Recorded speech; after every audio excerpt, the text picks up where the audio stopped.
Hi guys and welcome back to the Mighty Blues. My name is of course Cameron. Welcome back today to another live stream. It is Friday. Usually myself and Callum will be sitting down talking about the upcoming Premier League fixture. We'll be talking about who Everton are playing on the weekend, but of course it is an international break, so we won't be doing any of that. We've decided instead to sit down and talk about Everton's squad and where we could and need to improve within the next couple of transfer windows. Of course, we had a live stream on Wednesday where we spoke about the start of the season and why we should look at it in a positive vein. And a big reason behind that live stream was, of course, because, it is only Carlo Ancelotti's first full season in charge of Everton. He has really only had one transfer window. I know he was here last season for January, but sort of just disregard January because we don't do business in there anyway. Marcel Brands doesn't like to do business in January.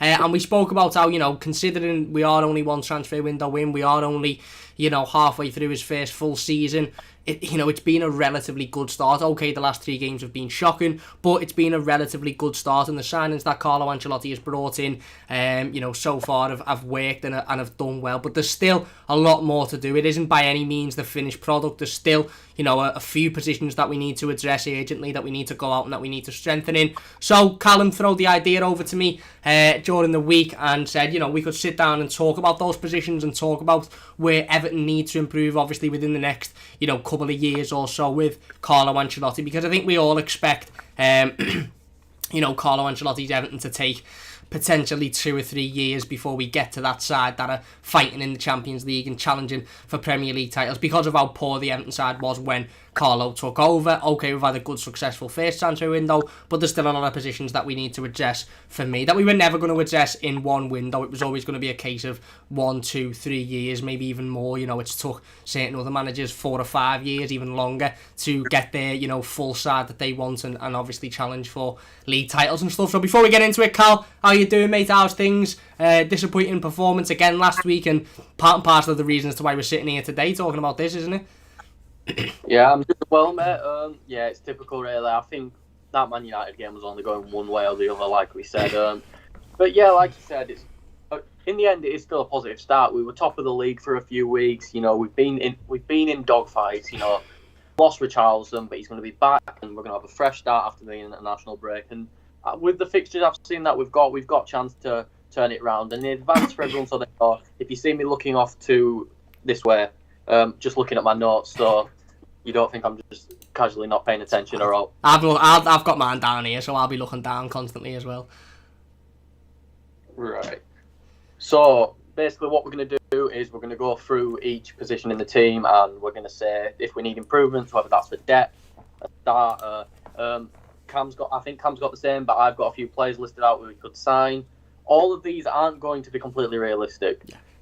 Some of these are, I'll probably say before I name the player if it's realistic or not. Yeah. But I'm looking at it in the effect of the Carlo Ancelotti effect, and that a lot of these players are going to see a project that is clearly trending upwards and may want to join a squad that, 3, 4, maybe even 2 years down the line could be contending with the teams like Man City, Liverpool, Tottenham for those top 4 spots and for a place at the top of English football. Yeah, spot on. And I think also before we go into it, before we talk about specific players, I think we all understand as Evertonians that it may take, as Cal said, 3, 4 years, potentially 2, but maybe a bit longer. So a player that we look at now who could potentially come in and replace Seamus Coleman, let's say, for an example, and come in and be our long-term right back in a year and a half or so, if Carlo Ancelotti doesn't determine that position as essential next summer and he determines it as essential the summer after, that player might obviously have left the current club and gone somewhere else, or they mightn't be, in tip-top form at that point. So obviously,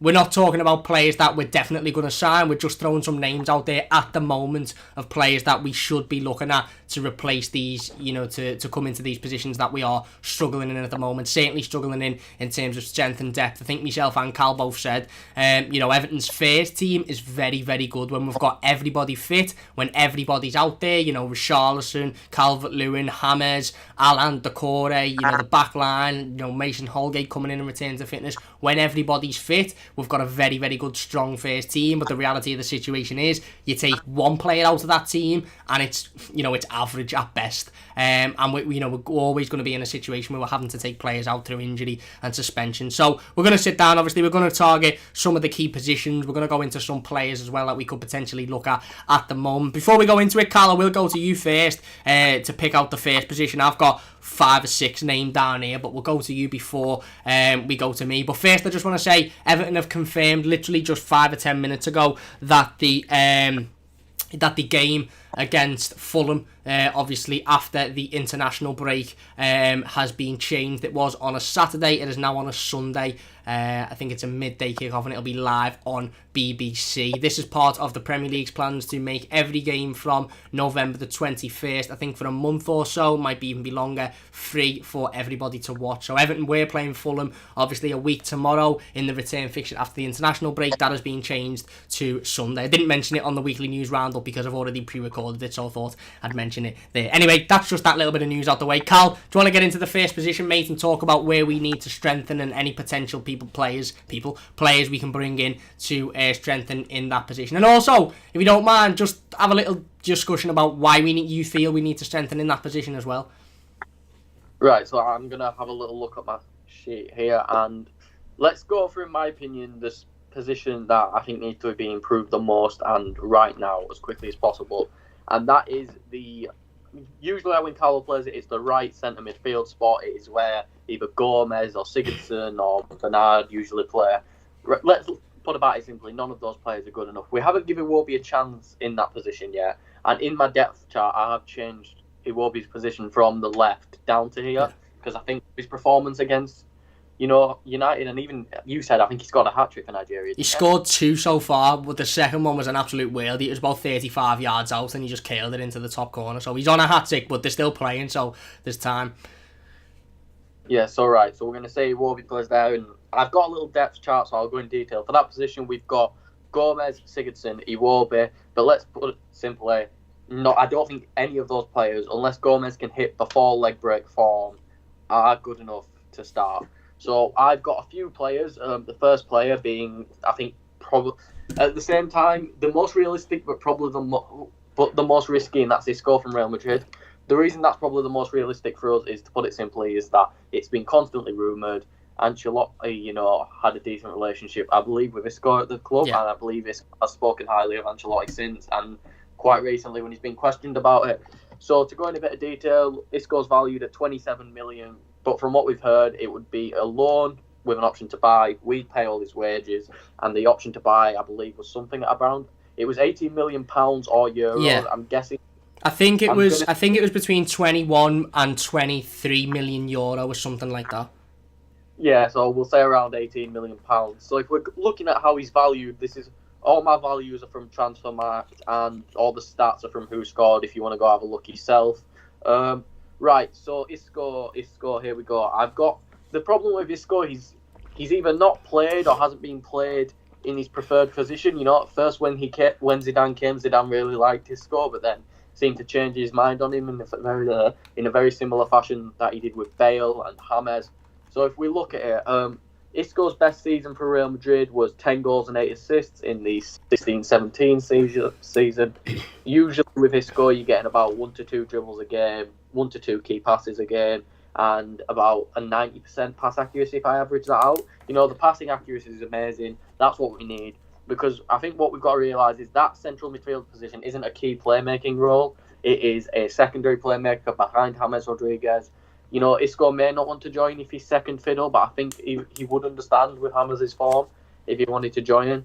Yeah. So I feel like that's the most realistic option, and we do need a player in that position because we need someone who can drive forward with the ball just in case James or Calvert-Lewin being marked out of the game, and he can bring those players into the game. James cannot carry this attack and this playmaking responsibility by himself. We need someone who has the ability to drive, to get the ball up the field, and to get it to these players who may be being locked out. So, yeah.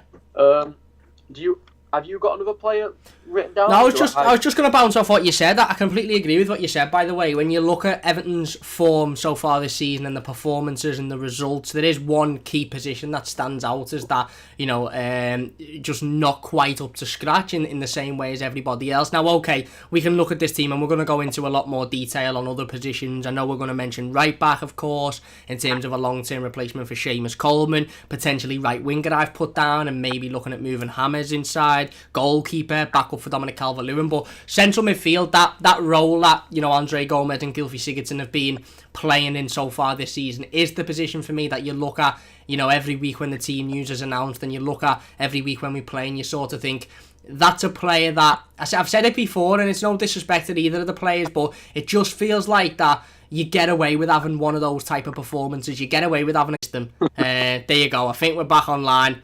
Again, technical difficulties. There we go. We're live. There's technical difficulties. It happens. Basically, what I was saying then, in short, for the third time, because I don't think we were live for any of it, you can get away with having Sigurdsson and Gomez in that team when everybody else is performing at a high enough level, because they're not really focused on. You've got Decore in there, you've got Alan in there, you've got Hammers in there, you've got Richarlison, all performing well, Dominic Calvert-Lewin as well, so you don't really focus an awful lot of time on, whether it be Sigurdsson or Andre Gomez. But the moment that one of those other two midfielders doesn't have a great game, or there's not necessarily a lot of attack in the not a lot of threat and creativity up front, then it becomes quite apparent that whether it be Gomez, Sigurdsson, again, we've seen Delph play there, it becomes quite apparent that that position, we're not good enough in that position, we're not strong enough. We can't afford to have players that we can carry when we're playing well, but when we're not playing well, you just look at and think, well, you're not good enough, are you? Players that you look at the end of a season and you look at their stats and you think, well, what have you actually done? What have you actually brought to this Everton team? Now, there is still some faith regarding Andre Gomez and the fact that he may be able to come back to the form that he had, obviously pre-injury. Again, I said it a couple of weeks ago when we spoke about Andre Gomez's injury. I think a lot of Evertonians wouldn't have been shocked if he was still out to this day after that injury, against Tottenham Hotspur last year, just over a year onto the day, because it was a horrific injury, and he did make a quick recovery. Obviously, the lockdown helped that as well, but he has struggled since, and he struggled with fitness, and he struggled with issues since then. So it's not completely ruled out that Andre Gomez will be able to get back to some level of form to play in that role and to play in that position. I don't think Gylfi Sigurdsson can play there, to be honest. I just don't think he gets about the pitch good enough. I don't think it's his natural position. But again, similar to Andre Gomez, I just don't know if he's quick enough. I don't know if he gets to the ball quick enough. We need somebody for me in there that has got an eye for the ball, has got a lot of pace, can get about the midfield, but can also run with the ball. Again, I hate to bring this player up because I know the comments are going to be filled of, don't even mention him, he's this, he's that, he's a rat, he's the other. And I'm not suggesting going out and buying him, because he wouldn't work at Everton, because it's been there before. The fan hatred, I think is what you'd call it, is there. It wouldn't work. But somebody like a Ross Barkley, what Ross Barkley brought to Everton was he picked the ball up in the midfield and he'd run with it, and his sole purpose, and Anthony Gordon done this, by the way, in the 23s last week, his sole purpose was to pick it up and run with it. We need that type of player, or at least we need somebody that can chase players down when need be and can also provide going forward. Andre Gomez and Gylfi Sigurdsson at the moment are attacking midfielders out of the three, and there's no attacking threat in them. Gylfi Sigurdsson didn't pass once to Dominic Calvert-Lewin last week against Manchester United. Not one pass. I don't think he's made a forward pass, or not a forward pass, sorry. I don't think he's made a threatening attacking pass in the last 5 games for Everton. It's not good enough whatsoever. And you mentioned Isco, and I think a lot of the discussion around Isco at the moment is of a similar concern to when we were first linked to James Rodriguez. 28 years old, hasn't had a great time at Real Madrid in the last couple of years, has struggled with injury, his fitness has come into question. Obviously, he's good, big relationship with Carlo Ancelotti, and it's a lot of the same sort of stuff that we were hearing with James, and a lot of the same stuff that, let's be honest, we all sort of sat back 6 months ago and said, listen, James is a fantastic footballer, he's brilliant, but would he be able to come in and do it week in, week out in the Premier League? Would he have the fitness? Would he have the strength? Would he would he be able to stay injury free? And obviously he's had a couple of knocks, but lo and behold, he's come in and he's been an absolute revolution to Everton Football Club. So I think we have to be careful to not make the same assumption with Isco, is that he's not fit enough or he hasn't succeeded at Real Madrid. He's a very, very good technical footballer and he would fit in really, really nice in that centre of the midfield. In terms of other players, it's a difficult one, isn't it, mate? Because it's a position that you look at and you sort of think, it's sort of a midfielder that has to be able to pick the ball up and run forward, has to be able to play in an attacking role, but also has to be slightly defensive minded as well. It's not a number 10 role where that player just sits up there and basically just provides to the second striker and just provides to the striker and doesn't really have to defend. It's a role where whoever plays in there has to be constantly switched on and has to be tracking back and has to be able to deal with the press of opposition and has to be able to get in there and defend, but also has to be able to take the ball forward. So I suppose, somebody, with that profile, for me, Isco would be able to do that. But again, there is a risk behind it. But, another thing I wanted to say about Isco as well is, you're right, the rumours have been a potential loan deal with with a view to buy for around about 20-25 million euro. Again, we were hearing the same rumours about James Rodriguez 12 months ago. Everton are going to sign him for 40 million. And everyone sort of sat back and went, what? 40 million for a 29-year-old? What's going on there? Lo and behold, he comes in for free. So don't be surprised if we sign Isco in the summer and we don't pay a penny for him, mate. We give Real Madrid a pack of Space Raiders and a cheese string. Don't be surprised, because we've seen this before, and I do think he's a player that will come in and improve us. And by the way, just to clarify before we go back to Cal, I'm not suggesting Everton go out and buy Ross Barkley. I'm not saying that he'd work, and I'm not saying that anyone would want him back because of the bridges that he's burnt with the fans, as Wayne quite rightly says. But I'm just saying that type of midfielder for me would work wonders in our team. Any other sort of players that you'd potentially put in there at central midfield, Cal? I think we all agree we need someone with a bit of energy, don't we? We need somebody with a tank that can go for 90 minutes and also that can, like I said, that can be that attacking threat. I've got two players for you that fit that profile perfectly, but let's just go back to Ross Barkley for a minute. Okay. The thing is about Ross Barkley is, for me, I don't think I hate him as much as many Everton fans do. Yeah, he was, he didn't want to play. He wanted to force a move out. But in the same way, Romelu Lukaku, Wayne Rooney, all these players that have done it. Wayne Rooney came back and we completely forgot that at the season or two after he left, he was kissing the Man United badge and laughing at fans, basically. Like I said, listen, what Ross Barkley did was wrong and he's probably going to sign for Villa. But in a weird circumstance, if someone came to us and went, if Chelsea came to us and went, 20 million for Ross Barkley, yes or no? Yeah. If he keeps going at the way he's at Villa. Listen, everyone in football can burn a bridge, but if he comes in and sets the work and, plays as good as he is at Villa, as that secondary playmaker to Jack Grealish, results will get him back in favour. But let's look into some other signs. Right, the first one is, I can't say his first name, I believe it's Piotr Zielinski from Napoli, Polish midfielder, valued at around 30 million. You'll be able to see where I'm going with this. Has played with Alan, played under Carlo Ancelotti, and in that Napoli side, he was more like a third playmaker than a secondary playmaker. He was that player in the middle of the park who could drive it forward to players like Insigne and Mertens, and it showed by how good Napoli were able to do in the Champions League. I believe Zielinski had a really good game against Liverpool for Napoli, where he completely bossed the midfield for him. But let me just tell you something. You're usually going to get around a tackle a game, around 1.5 key passes, a dribble, 85 to 88% passing accuracy between that. That's over, a lot of these are over the last 2 or 3 seasons.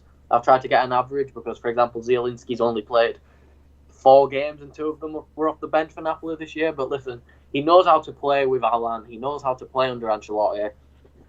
We may have to pay about 35-40 million for him, but at the same time, he's clearly proved it for Napoli over the years that he can play that role, and he would fit right into that role because he'd understand it as soon as he came in. There wouldn't be as many growing pains for him due to knowing how an Ancelotti system works, knowing who he's got next to him to support him. So this is kind of it's the perfect middle ground between the two signings I've got. It's not completely unrealistic, I wouldn't say safe, because a safe signing would be getting someone who's proved it in the Premier League. But I feel like he's much safer than someone like an Isco, who you never know what you're going to get out of him. But like I said, I won't be able to go into or like I'll say now, I won't be able to go into complete detail like perfectly on these players. I don't sit and watch Napoli's every game. I don't sit and watch Real Madrid every game. If you want to learn about these players, either Google them, like who scored, transfer mark. If you search them on YouTube, there's probably videos where people who are more, a lot more informative into the game than I am right now can probably tell you much more than I can. But Zielinski's got great forward progression and he's not scared to get back and get a tackle. It's exactly what we need. As I've said, fits an Ancelotti system, knows some of the players he's working with. And, it's just a simple middle of the pack, safe buy. Because I've got your most realistic with Isco, the one that I wouldn't say is realistic at all. I'd say it's not realistic, but I think it's something Ancelotti could pull off. But what would you think about that signing Zielinski out of Napoli? Yeah, I think he's a good player. I do. I think he's a good player. Again, he's got that connection with Carlo Ancelotti. He's got that connection with Alan, of course, playing in that midfield. It'd be a familiar face for Alan, and I do think he'd step in and he'd be able to do the job for us there. He'd definitely offer more than Andre Gomez and Gylfi Sigurdsson do in that other midfield position, and again, he'd be a bit of a breath of fresh air as well. You're spot on about Carlo Ancelotti, by the way. If Carlo wants him to bring him in, and then I think Carlo will approach that to the board, and for me, the board should be trusting every word that Carlo Ancelotti says. If he turns around and says, I want to bring this player in because he'll improve the squad, then the board should be going out and doing all they can to bring said player in, because Carlo Ancelotti ultimately understands what this squad needs and what this team needs to improve and to get to those levels where we're fighting for European football. So I think he's a very good player. I agree, mate. I think he'd step in. I think he'd do the job. I also think he'd bring, again, like you said, forward progression is massive. Andre Gomez and Gylfi Sigurdsson, their forward progression is pretty much just invisible because they don't play forward balls, or their sort of mindset, I suppose, isn't really to get the ball forward and to get into creative areas. And somebody mentioned in the comments as well something worth noting. I know we're going to go and talk about one more central midfielder, but we're actually going to, I've put right wing down as a position that we need to have a look at. But Wormy says in the comments, honestly think midfield's not so much of a problem. If you sign Lozano, that's dangerous. Let James become Gabaman might fill in a role. So obviously we have got Jean-Philippe Gabaman to come back in. He's not really the type of midfielder that's going to bring the ball forward and get on the edge of the box, but he may allow Decore to do that, and then he sit in Decore's position. And the James Rodriguez situation's an interesting one, isn't it, Cal? Because I'm going to talk about right wing in a little bit, and I do think we need to improve, at right wing, at right midfield, and that's not saying that James Rodriguez isn't doing a good enough job there. I just think that James Rodriguez would be more beneficial playing in midfield, to be honest with you. And if we could get a real pacey right winger that's quite similar to Richarlison on the left, and have said pacey right winger with ability, Richarlison on the left, Dom up front, and then James Rodriguez behind the three of them, playing balls into the three of them, then we're going to be scoring for fun. What you make on that then? Obviously, what you take on that? Maybe moving James into there and then going out and signing a right winger instead, obviously. And then we'll talk about the other name that you've got in there. I think it's very possible, but at the same time, as you said, we need someone who's going to go in, and if he has to run back and get that's true. I love James Rodriguez. I think he's fantastic. I think he's world class. I think he's probably the only world class player we've had in a very long time, where no one will doubt that he is world class.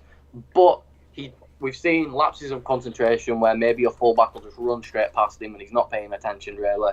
He's much better on the ball than he is off it, which is, not an insult at all because of how good he is on the ball. I think it could work, but I feel like that's then saying, for example, let's say Coleman, Allen, and let's say Holgate playing right centre-back. You three need to step up your game to make sure that there's none of these lapses of concentration. And I believe they can do that, but at the same time, I think we need to know that this right wing is going to produce massively. Lozano's a really good shout. We'll get more into right wingers when we get there. Lozano is a name I actually have written down here. It's been fantastic so far for Napoli, but we'll get into that when we start talking about the right winger. So if we go into this last central midfielder, a lot of you in the chat right now when I say this name might be like, right, not happening, no, don't be stupid. But I'm going to say it. It's Houssem Aouar out of Lyon. Now, everyone might be like, wait, what? That player who just got to a Champions League semi-final? the one that's linked to £50 million moves across everywhere. But the one club he was linked to most, and that almost happened, was Arsenal. Why can't we sign a player Arsenal are going to sign? Yeah, we don't have the same modern history as Arsenal. We have the history, we don't have the modern history. But at the same time, that's not Arsene Wenger, that's not Thierry Henry, that's not Robert Pires. It's an aging Aubameyang who seems to not know how to score so far. It's an aging Lacazette whose main way of doing something is just back into someone 40 times. There's, Pepe's on the bench, he cost 70 million. Willian had got 3 assists in his debut, I think, but since then, you've got the potential, you've got Saka, Martinelli, all these talented players. But Aouar doesn't want... I can't imagine Aouar wants to come to the Premier League for Arteta to go, give us 5 years. Yeah. For everyone to develop. At least if let's say he comes to Everton, Ancelotti can say, right, you're going to be a key focal point in the team. You've got all these talented players around you. You won't be overly relied on. An example is in the Champions League last year, Aouar was completing around 4.5 dribbles a game, and you might look at that and go, wow, 4.5 dribbles a game, that's unreal. That's Messi-like dribbling numbers. And then you sit back and think, why was he dribbling that much? Because Leon needed him to be the spark in that team. And yeah, Leon have talented players like Moussa Dembele, formerly of Celtic. They have, who else have they got? They've got Depay. They've got a few good players going forward. But if you're relying on one player too much, they're going to burn out. And the Leon president said that he only didn't move to Arsenal because they didn't offer the right amount of money. Why don't we go in and pay 50 million for Aouar? He's proven talent. He's proven it in the Champions League. Was probably one of Leon's best, if not Leon's best player in that Champions League run to the semi-finals. It's kind of was it the quarter? I think it was the semi-finals. I'm going to keep saying semi-finals because I'm pretty sure I'm right there. But let's look at it. You're getting around the tackle a game. You get an interception every now and again. You're getting at least 1 key pass a game, and then you go into the dribbling stats. You're usually with Aouar getting around 2 dribbles a game. How much pressure does that take off of James Rodriguez, off of Richarlison, off of Calvert-Lewin? If as soon as Aouar gets on the ball, let's say we're playing Newcastle again. Newcastle don't just go guard Calvert-Lewin with your life, or if we're playing Southampton, guard them too with your life. Do not let them touch the ball. They're gonna have to be like, right, someone's gonna have to get on Aouar now, or it's going to be there's going to be problems. So to put it simply, I don't think it's completely realistic. And if people want to let me know in the chat some other central midfielders who could play this role, or what you think about Aouar, Zielinski, Isco, go for it. But I think we are at the point now with a manager like Carlo Ancelotti. If he said, I want this player, and then he spoke to Aouar, not Brands. Brands is great at getting the deal done, but I'd rather have Ancelotti speak to the player about it. The player's willing to speak. Aouar would probably see a project here that right now has much more potential for trophies now than Arsenal do. Like, don't get me wrong, Arsenal are in the Europa League. They're not going to win it. They were struggling to beat teams out of the back arse of Austria and stuff like that. Don't get me wrong. The team is extremely talented, and if there's a random Arsenal fan watching in the chat, I'm not saying your club's awful. I'm just saying I feel like right now we would be a more exciting prospect if we went to Aouar and said, listen, we're willing to give you this. And if we have to say, listen, if we don't give you this in 3 seasons, in 2 seasons, then you can leave. Yeah. But then we haven't fulfilled our promise to you, and you can leave. But as a club, we need to stop thinking now. The club needs to stop thinking, not us, the fans, we can't get the talent in. We're mid-table Premier League. Just go for it. You have players like, look at it, we were linked to Koulibaly in the summer because in the summer, Koulibaly went, Ancelotti's the best manager I've ever played him under. So it's clear that we brought in James Rodriguez. Yeah. The guy's got a World Cup golden boot. You know what I mean? It's like, we clearly can bring talent in now. I think the club just needs to understand that we have to go for this. No, I agree. I agree, absolutely spot on, and he is a very, very good player. And like you mentioned there about the dribbles, I think it's a very good point. Again, he'd be coming in and filling that position of a Gomez or a Sigurdsson, and I'm not to sit here and dig Gomez or Sigurdsson out all stream, because that's not what it's about. But again, they're not players that like to have the ball at their feet. As soon as they get it, they want to give it, and even if that's giving it to an opposition, they just panic and they want it out their feet. Gylfi Sigurdsson doesn't want the ball, he stands around, he's pointing, he wants other people to take control. Whereas Aouar's a player that does want to take control. He wants that responsibility. He wants to get it. He wants to give it. He wants to get it. He wants to move. And, you know, you're absolutely spot on. If Aouar's going to, you know, leave and come to the Premier League, why would he not want to come and play under Carlo Ancelotti? Let's be honest, he's probably not going to get in the Man City side. Probably wouldn't get in their side over the road as well.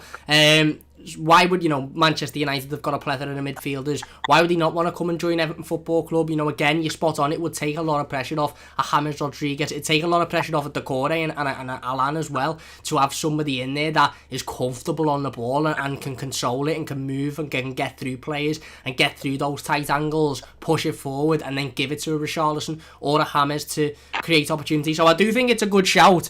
It's easy to say it's unrealistic because of the fact that, you know, he's being banded about with every club left, right and centre. But again, James Rodriguez, a lot of people would have said was unrealistic. Again, you know, Alan, a lot of people would have said was unrealistic because of his experience in the Champions League, etc. So if Everton turn up and Marcel Brands gets on the phone or Carlo gets on the phone and says, look, before anyone else comes in for you, I want you to know that, you know, we're interested at Everton, we've got a project going on here, we've signed X, Y and Z, this is the way it's going to go. Then he might turn around and say, that's my decision made, I want to go there. Exactly like James Rodriguez did, exactly like Alan and Decore did. They made that decision straight away.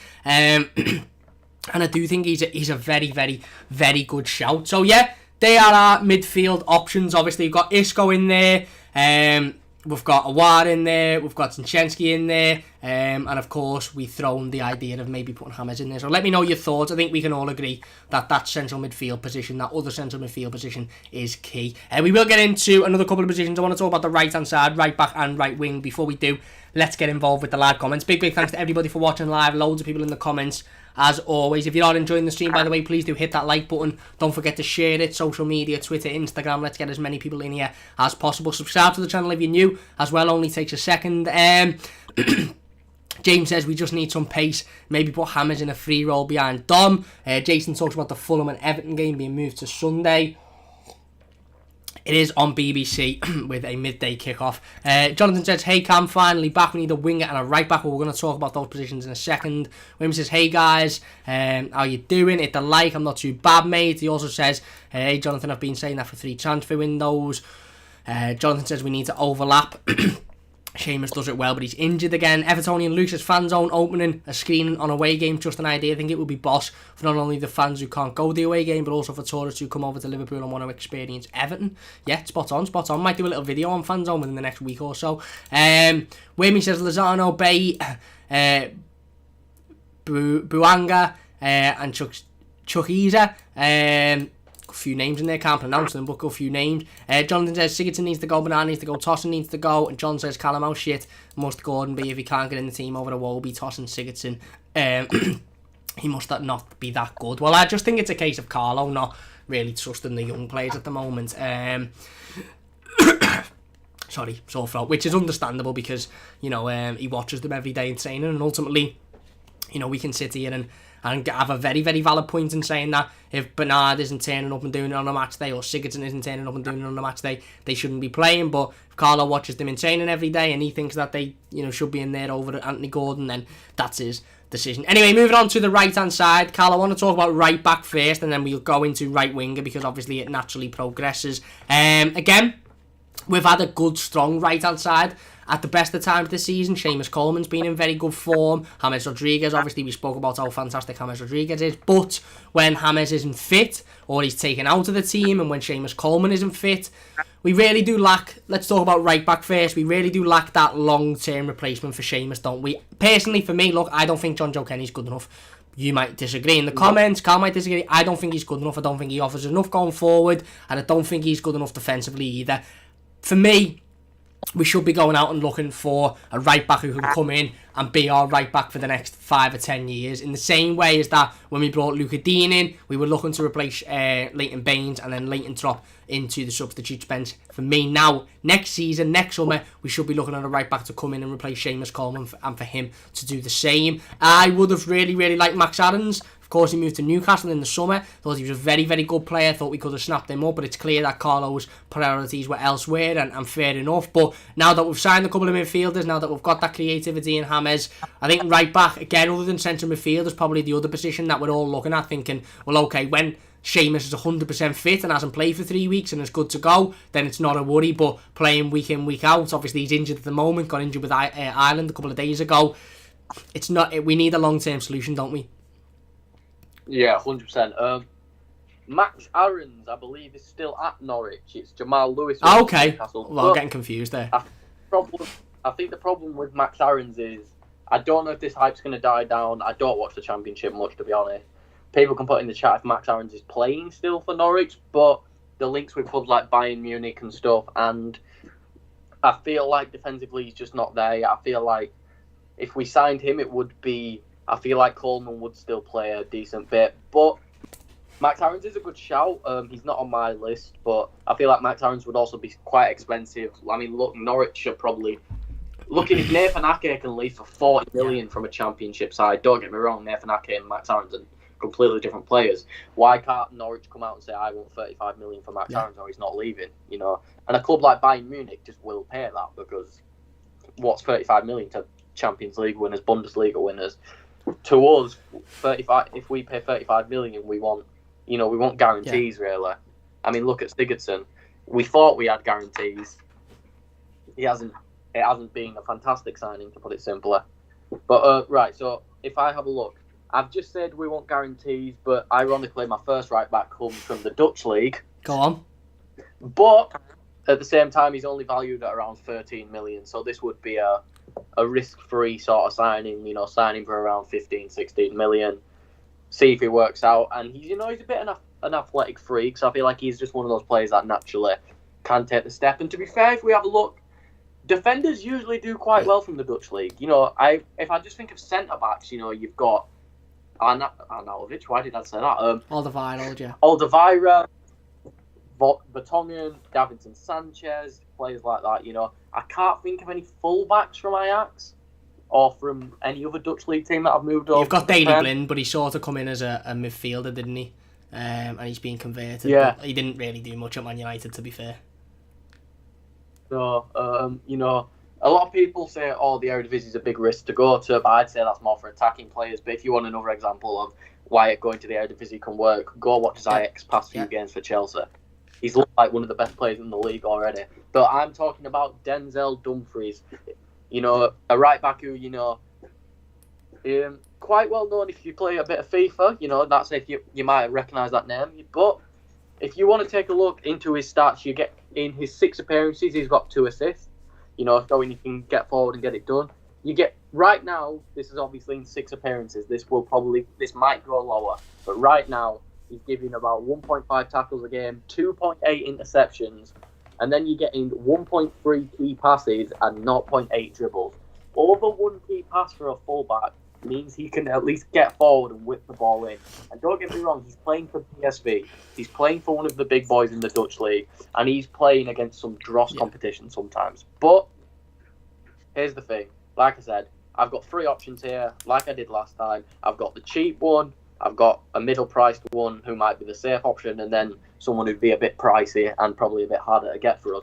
But like I said, I'm just throwing names out of the hat here. Dumfries looked with them before I went into this, a few players who I wasn't completely sure with. I went and watched a few things, like, don't get me wrong, highlight tapes are a good thing to watch to get a good look of a player. But to be honest, I can't tell you I'm going to be tuning into PSV every week, I've got to go off what I've seen, and going off the stats, going off the videos I've seen, Dumfries looks like a great player. He looks like he can have a lapse of judgment sometimes, but in the end, I think every player except the best in the world have these lapses, and it's hard to control.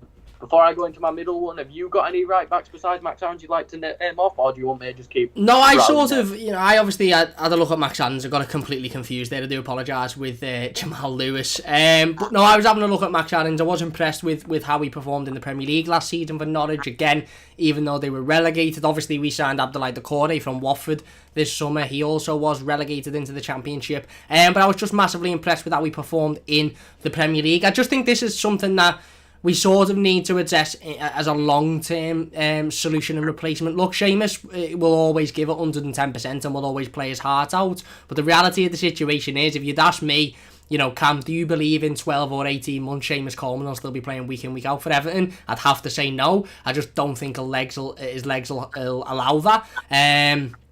So I've not really got specific names. This was more of a position that I just sort of picked out and thought we need to address urgently.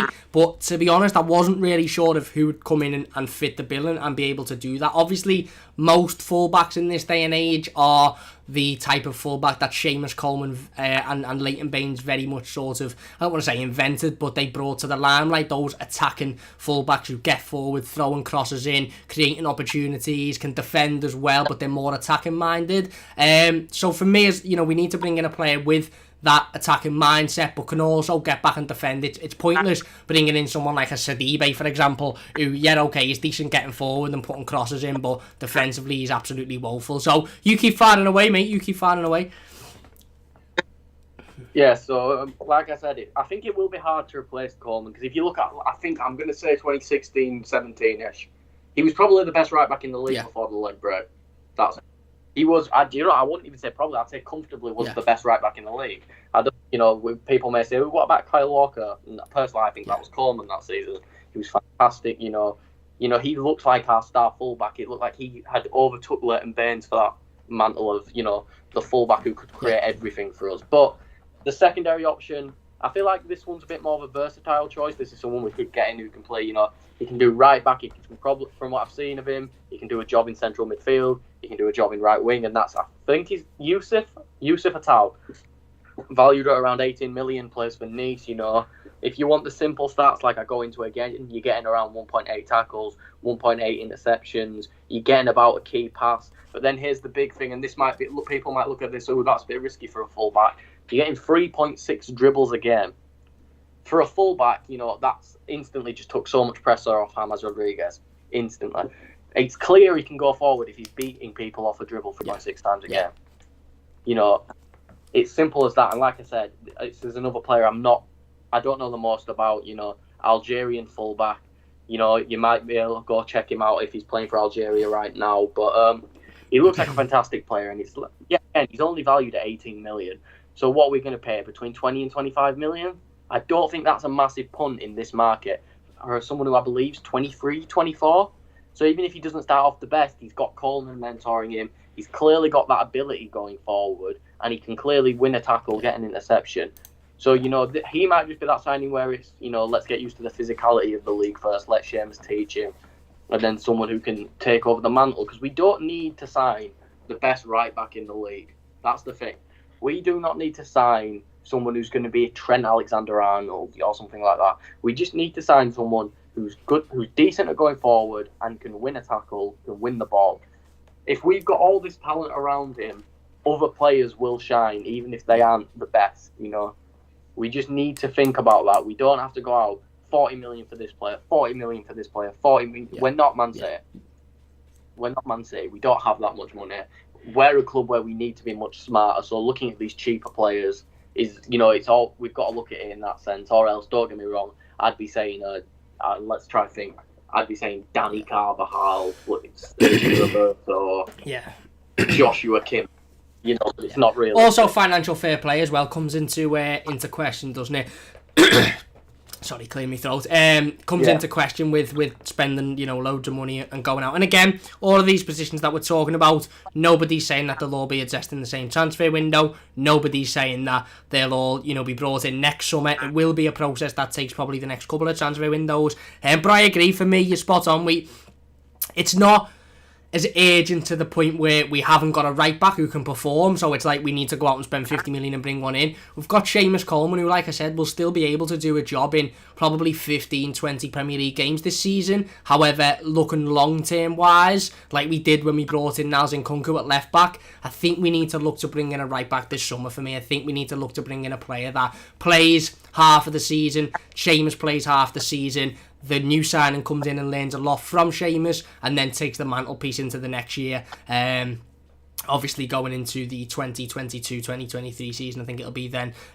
So it's not a massive issue at the moment, but it will become a massive issue if Seamus Coleman's legs all, go and he starts to pick up frequent injuries constantly and he starts to struggle with that. So for me, I agree, right back is a position that we do need to be looking at players for the future. We need to be looking at players that can come in who won't necessarily cost us 60 million and will want to play week in, week out straight away. If we do bring a player in like that, then Seamus will just have to drop to the bench and he'll have to be the second choice. But, you know, I do think it's, for me, it's the position at the club at the moment where you're sort of looking at thinking we need to keep an eye on that, because that could become a problem within the next season. So transitioning nicely into right wing, mate. Again, James Rodriguez has been playing there this season. James Rodriguez is an absolutely fantastic footballer. Brings so much to the team, so much quality, so much creativity. But as a right winger, it doesn't massively help the right back, doesn't massively help Seamus Coleman. You know, obviously defensively he's not that great, and to be fair, that's not his role and that's not what he's been brought in for, so I'm not going to criticise him for that. And there has been a lot of talk of potentially moving James Rodriguez, whether it be behind the striker as a false striker or into the midfield, and then bringing in a right winger, somebody with pace, somebody with intent, somebody with directness who can feed off of James Rodriguez's quality.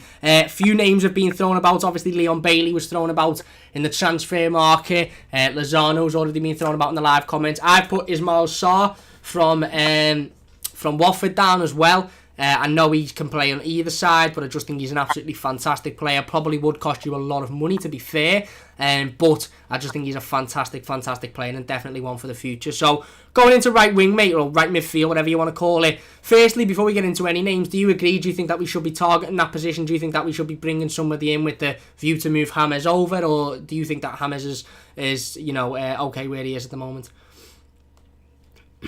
Personally, I think if we're going to sign a right winger, we need to know we're signing guaranteed quality and someone who's, to put it simply, it needs to be a big right winger.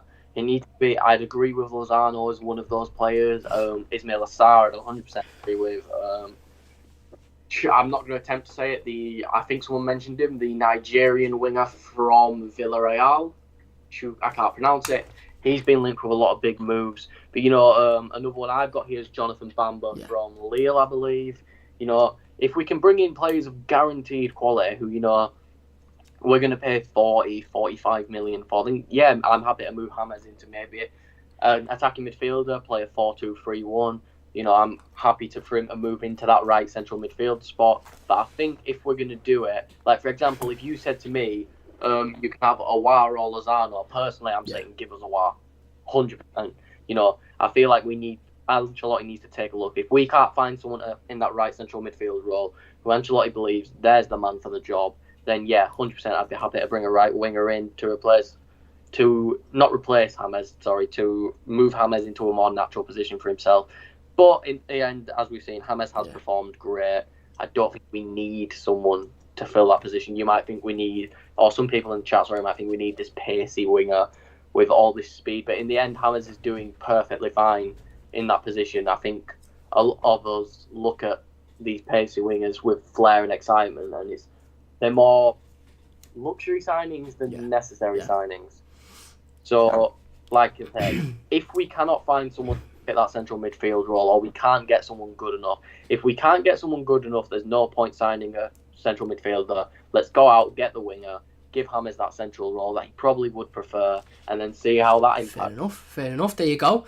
Again, like we mentioned then, and Liam is in the comments, he said Sarr will be perfect. I think he's the least risk out of all of them. Leon Bailey, very good player, but there is risk behind him. I know we spoke to Tom T. Logic a few months back when we were linked with Leon Bailey in the summer before we'd even signed James Rodriguez, and he said that he does have worries about Leon Bailey. He said he thinks he may be more suited in the centre of the midfield, and again, you know, we've seen what happened with Iwobi. We don't want to bring in another winger who's more suited in central midfield and isn't actually great on the wing. Lozano, again, there's risk behind Lozano. Obviously, he's worked under Carlo Ancelotti, worked under Marcel Brands as well, so there's obvious reasons why there's links there. But, look, to be honest, I think Sarr would be a fantastic signing. You know, young, obviously very young, good first season in the Premier League, dropped down to the Championship now. Yes, Watford would still want a ridiculous amount of money for him, but I think he is a player that you're looking at 5-6 years at least of top quality a top quality footballer and a player that I don't know if anybody else has watched. Slightly off topic, but Ben Foster, who was a player that I never used to like because he just used to time waste every time he got the ball. But Ben Foster's made a new YouTube channel based around the cycling. But one of his shows that he does on his YouTube channel, one of the videos that he does is he basically films the whole match day experience, and it's absolutely boss, to be fair, because you get to see what the match day experience is like from a footballer. And part of that match day experience that he films is he puts a GoPro in the goal for every game, and he films his saves and he films the games and the reactions and all stuff. It's boss. It really, really is boss. It's a good insight into what it's like to be a footballer. But basically the point is, every time he has that GoPro in the goal and you're listening to the audio and you're listening to him screaming during the game, he's pretty much for the entire game saying, well done Ismail, well done, get in, is right Ismail, good effort, good shot, good play. He's just basically complimenting Sarr for the entire 90 minutes, and in about 4 of the 5 or 6 videos I've watched, Sarr's scored in. So, he is a fantastic player, a lot of ability, and I do think he'd fit in really, really well at Everton. But again, I suppose that will determine. That decision will be determined by where Carlo Ancelotti believes James Rodriguez is suited to and which position he thinks he's best in. So there you go. Right wingers. Anything else to say on right wingers before we move on to goalkeeper? One thing I want to say about Lozano right away is the problem with Lozano very much is he's one of those players who right now he's the hype winger in football. You know exactly what I mean. He's had a fantastic start to the season. Last season, I can't say he was good. I can't say he was okay. He was bad. That might have been because he's been managed by Gattuso. Let's just put it simply. Gattuso isn't a big fan of flashy wingers. But the thing is with Lozano is a lot of people may know this, they may not. They may see Lozano as a winger. Lozano's been actually played more as a key goal scorer for Napoli this season.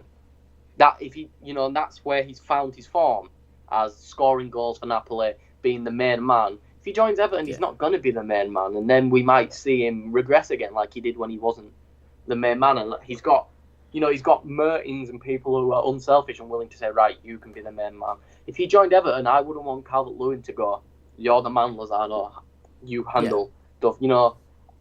Unless Lozano improves more in a winger role being supportive. And don't get me wrong, I think he's got a few assists. He's had a really good start to the season. He's been fantastic. But from what I've seen, from videos I've seen and stuff, he has been played more as the number 9, I guess you could say. Maybe not technically, but in a way he's the main goal scoring threat, which he wouldn't be at Everton. I think Sarr would be perfect from seeing the way he played against Liverpool, and especially under Nigel Pearson when he was at Watford. Sarr was fantastic, and I feel like if Watford don't come up, we'll be able to get Sarr for quite cheap compared to what we'd get him for if they came up. Other people have said I'm not the Nigerian winger from Villarreal. Great signing. I've seen great stuff about him, but I don't think a winger is completely necessary unless it is someone who's guaranteed quality. Fair enough. There you go. Let us know your thoughts on that in the comment section down below. We'll move on to goalkeeper in a second then. Let's get into a few live comments. If you're not enjoying, please do hit that like button. Don't forget to subscribe, of course. Share the video. Let's get as many people in here as possible. Philip says, didn't he have to dump the goal camera because of copyright issues? I'm not sure, mate. It's only the last few videos I've watched. It's been in there, but maybe. But to be fair to Ben Foster, the videos are boss. So if you haven't had the chance to go over and see them, if you just search Ben Foster in YouTube, it'll come up. Philip says, can't believe the media still having a dig at Jordan every chance they get. Yeah, you know what, it's always the case. We're going to talk about Jordan Pickford in a second. Philip says, have we mentioned the massive standing end at Bramley-Moore, the blue wall? We haven't in this live stream, but I do mention it in the weekly news roundup. That'll be going up after the stream, so please do check that out. Jane says, Sigurdsson scored a free kick. Yes, they did. It was awful goalkeeping, to be fair. It was absolutely awful goalkeeping, and unfortunately Iceland were knocked out. James says Barkley in a heartbeat, but we need someone to get us up the pitch, King or Barkley. Ralph says Jack Grealish break the bank. James says Rabiot, we have too many in that position. Wayne says Rabiot was under our radar. He was. Jason says he wouldn't be against Barkley. Wayne says he thinks he's burnt his bridges with the fans in the club. Jason says a goalie for sure. I'd like Nick Pope. do a couple more. Then Wayne says, Mike, hopefully they are playing so they can be sold in January. Talking about Sigurdsson, Iwobi or Bernard. Wayne says, to be fair though, how many times can you class insane to get picked and then on a Saturday at Burnley and shit the bed before Ancelotti starts playing someone else, young or not? Fair point. Lavids has just arrived as Alan or Richarlison got COVID. As for them getting back, we need 5 in January. I don't think we'll get 5 in January. I think we'd be lucky to get 1 in January. In regards to Alan and Richarlison, there was a bit of a rumour over the last couple of days or so. Apparently they've both tested negative, but Everton have tweeted out that they're due to feature in Brazil's game, which kicks off at 12:30 a.m. So I dare say they're fine. Anyway, moving on to goalkeeper, mate, because that's the next position I've put down, and then we'll go into any other positions that you want to talk about, because I think that realistically pretty much the only positions that we need to sort of focus on as a matter of urgency. Yes, we need a backup striker to Dominic Calvert-Lewin, but it's difficult to go out and sign a striker that knows they're going to be second best. But goalkeeper, obviously the jury's still very much out on Jordan Pickford. A lot of fans still think he's not good enough. A lot of fans want to move him on. Robin Olsen only in for the season, of course, on loan. I'll put Donnarumma's name down because he's out of contract at the end of the season and he is still very, very young and has been playing professional football since he was about 12. Is goalkeeper one of those positions that you've targeted, and if so, who would you think we could potentially bring in? And do you think that Jordan Pickford sort of, do you think he maybe isn't good enough, or have you got faith behind him? A few positions I've got listed as possible starters, and we need to sign a possible starter. Goalkeeper's one of those. The thing is with Pickford is, especially with the slowing he's got after the Van Dijk thing, is I want to try support Pickford as much as possible. Let's look at it simply. He deserves to be dogged on if he has a shithouse game and he just doesn't perform well. But I'm corporate this, I do it, and I'll admit it. We just go Pickford constantly.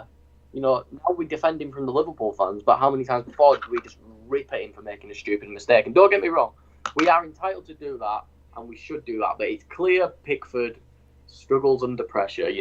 Look at when he played for Sunderland, when they play against Newcastle, or whenever he plays against Newcastle, he has a howler because the fans intimidate him. I think we've got to look at it as maybe Pickford needs speaking to by someone like maybe, look, Tim Howard's been doing a lot of stuff for the club recently, I've seen. Let him sit down and talk. Tim Howard were fearless. Let him sit and speak with Tim. Let him sit and speak with senior goalkeepers, who can speak, look at it. If Pickford gets a run of good games, he looks like one of the best goalkeepers in the league.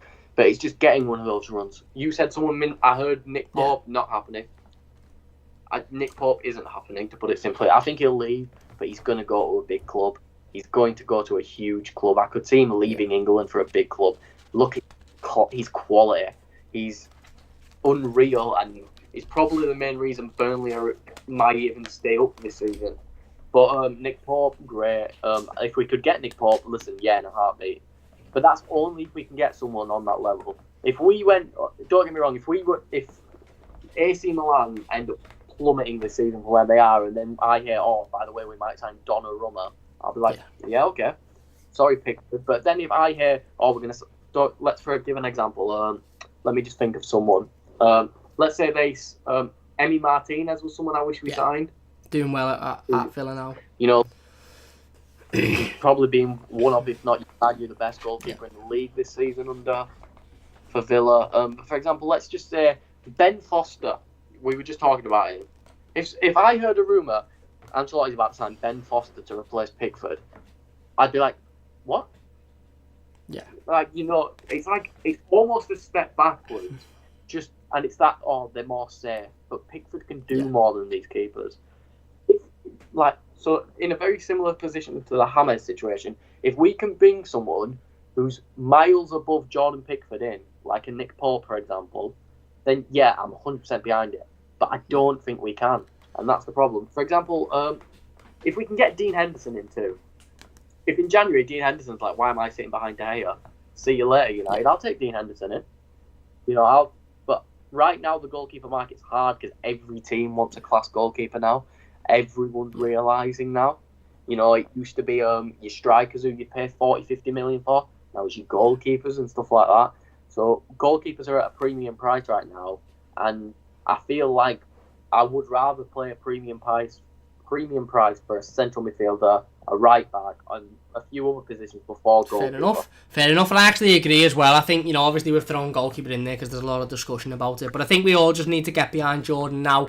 Obviously the situation in the Merseyside derby, for me, he hasn't had a bad game since then, even though we've lost all 3 games since then. He hasn't really been a fault for any of them. Obviously he didn't play against Newcastle. Again, I think people putting him a fault for either of the Man United goals or the goals against Southampton are just simply scapegoating him. So I think we do need to get behind Jordan now. We need to show him our support. And yeah, listen, if he doesn't improve and he's still making mistakes towards the back end of the season, then we can address that. But ultimately, Wormy puts a good comment in. He says, either way, now it's happening until next summer.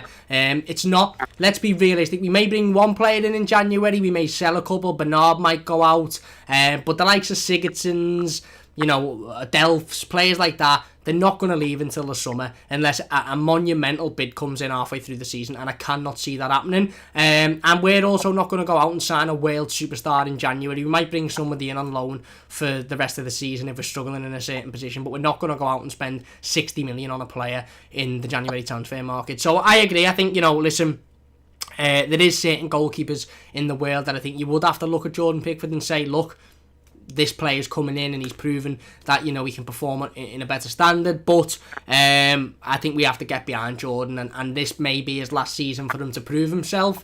But if it is, he's only 6 or 7, 8 games into it. So maybe that's one, again, that we put on the back burner for the moment. Anyway, that's all the positions I had written down, mate. Anybody else, anywhere else you want to talk about before we get back into the live comments and then finish up? I've got a backup centre back because I'm looking at it here. That's a possible, like I said. We've got let me see what I've got here. I've got Keane, Holgate, Godfrey, Mina, Branthwaite and Gibson, who's at Reading. Gibson, I don't know how he's doing at Reading, but he was before Branthwaite came in. He was the next John Stones for us. He was this fantastic centre back that apparently had great ability. Hasn't really got a chance in this first team. I don't think so anyway. But here I've got a cross on Mina. But the only way I'd sell Mina is if we brought in a starting centre-back, which I don't think we'll do unless Michael Keane shits the bed after January and just doesn't perform. So that's a very possible thing. I haven't got any names written down because, to be honest, I couldn't see us doing it. But besides that, the only place I'm looking at now is players we'd sell. So, personally for me, here I've got who we might sell next summer in a bit of a fire sale. We've got Bernard, Sigurdsson, Kenny, Tosson, Keane, and because I feel like PSG are Keane after his performances. Moise Keane, not Michael. Like we were speaking about, there was rumours that PSG had an 18 million buyout clause. Apparently they don't. So let's put it simply: if Moise Keane grabs 15 goals and 9 assists for PSG, we all know what PSG are like. PSG are just going to open the bank, be like, Everton, here you go. COVID don't affect us. Here's loads of money. And listen, I like Moise Keane. I think we didn't treat him right, and that was because of kind of Calvert-Lewin suddenly booming into this play when Ancelotti joined and under Duncan Ferguson. But I feel like, listen, if he wants to come back and prove himself, I'm not going to say no to that. You're welcome back. But if PSG come in and go, here's 35 million for Moise Keane, I'm going to be like, right, that pays most of our new central midfielders money. There you go. Let's put it simple. I've gone on Transfermarkt and gave a realistic price to what we can sell these according to the website. So going off their transfer value for Bernard, about 14, 15 for Sigurdsson, about 10 to 15 for Kenny, 10 for Tosson, and probably around 20 to 25 for Mina if we were going to bring in another starting centre-back. So let's look at that there. We're getting around 50 million from... Is my maths right there? Yeah, we're getting about 45, 50 million if we get rid of Bernard, Sigurdsson, Kenny and Tosson. And a lot of people might look at that as in, you've just gutted our team. But we've gutted people that do not perform. Don't get me wrong. Let's look at it. We could probably go into the Championship right now and pick out someone who will do better than Sigurdsson for half the price. Don't get me wrong. People might go, oh, what about Ollie Watkins? Look, the Championship player prices are going up. Yeah, but that's for the top of the top. That's the cream of the crop of the Championship. And listen, Villa paid 30 million for Ollie Watkins, and look at him right now. he's bossing against teams like Liverpool and Arsenal. No, none of us expected that. I expected Watkins to get, I think I said he'll get around 12 or 13 goals, but I would have never said he's going to destroy, teams that are expected to be top 7, top 6-ish. But what we need to do is we need to get rid of the dead weight, to put it simply. So like I said, Sigurdsson, and I will put Gomez in there if Gomez don't keep performing. If Iwobi doesn't pick something up, I don't think Kenny's good enough. We've clearly got smart scouts. Look at Nkunku. We're clearly linked to big clubs as well. Barcelona seem to constantly want to give us their dead wood. And to be fair, that dead wood's been fantastic. They gave us Digne for less than 20 million, and I'd argue Digne is better than anything Barcelona have got at left back right now. Spot on. So it's just the thing is, it's cut out the dead wood. Maybe give youngsters more of a chance. Maybe give Sims a chance as the backup striker if Keane doesn't want his fit. We've got Benny Banningham. I can't pronounce his last name. That's it. He'd be a good third choice behind Allen and Gbamin, or he could even slot in behind Decore if we get rid of Delph. Davies is a possible player we could get rid of. I've said, I think Ancelotti needs to look through his squad, have all the scouts and that helping him, and if he goes, right, I want to replace Sigurdsson, the scout instantly comes in, here's his replacement, just like that, because we're a club that can do that and have proven we know how to replace our key players. Digne being the prime example, Calvert-Lewin being a good example now from replacing Lukaku. It's just let's put it simply: our scouts know what they're doing.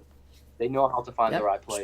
Spot on. I think you're right. I think it's, as much as we can sit here and talk about bringing players in and buying players, we do also have to look at getting rid of those players that just simply aren't good enough and simply aren't having an impact on the team. And unfortunately, Bernard at the moment not consistent enough. Sigurdsson same. Gomez doesn't pick it up. He'll be in that same bracket. If Iwobi isn't suited to the side, even though he's scored twice already.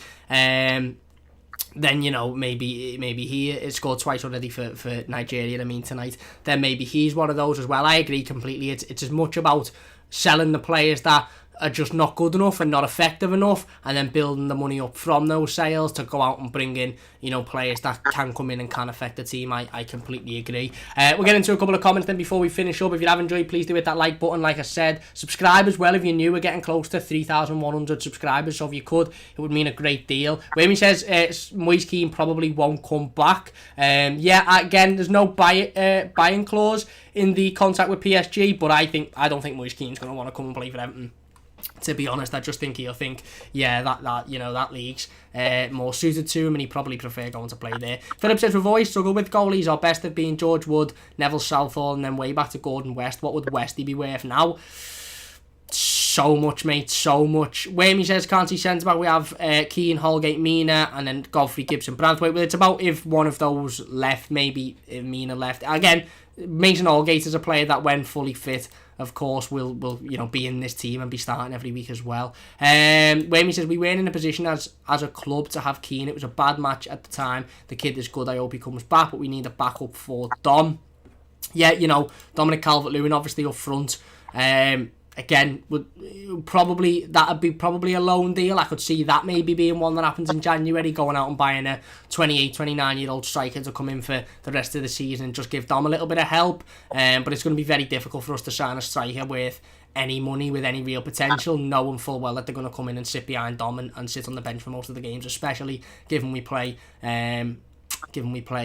only one striker. Big Nod says, forget January, it's mostly overrated, overpriced players that are available. Maybe we could get one or two, but we've been stung before, so must be careful. Spot on. And Jaden says we should try and bring in Adama Traore. Well, he says Traore, I assume you're talking about Adama Traore. He would cost far too much money, and I honestly don't really rate him as that. I think he's a good player, and I do think he'd improve us. Me and Tom spoke about Traore on Monday. I do think he'd improve us, but I just think he'd cost too much money for us to warrant it. I think we'd have to sell a big player in order to fund that move. And I don't really want to do that at the moment. So anyway, we'll finish it up there. Then if you have enjoyed it, please do hit that like button. It does only take a second. Like I said, subscribe to the channel if you're new as well. Massive thanks to Cal for coming on and joining us once again. Cal, anything to say before we finish up, mate? Just the usuals, like like Cam's just said, like, subscribe, big help for the channel. Follow me on Twitter. You'll see my posts for stuff like Prince Rupert's Tower on there. If you want to give them a read, that'd be a big help. And no, that's all I've got. There you go. Spot on. Definitely go and check out Cal on Twitter. His link is in the description. Go and give him a follow. Read the post on Prince Rupert's Tower as well. Very, very good insight. Very interesting as well. And yeah, that is it for us. Like I said, the weekly news roundup video will be up within the next hour or so. We didn't talk about the fixture change with the Fulham game or Alex Iwobi's 2 goals for Nigeria because it was pre-recorded. But we've spoken about pretty much all of the other news regarding Everton in the last week. We'll be back live Monday, 5:15 PM for another live stream, so don't forget to join us then. Wimmy says take care, guys. Wayne says take it easy, lads. And Philip says good one, lads. Thank you very much. You need to see about the toffees and see you Monday at 5:15. Thank you very much. Leave a like if you've enjoyed, subscribe if you're new, and we'll see you soon.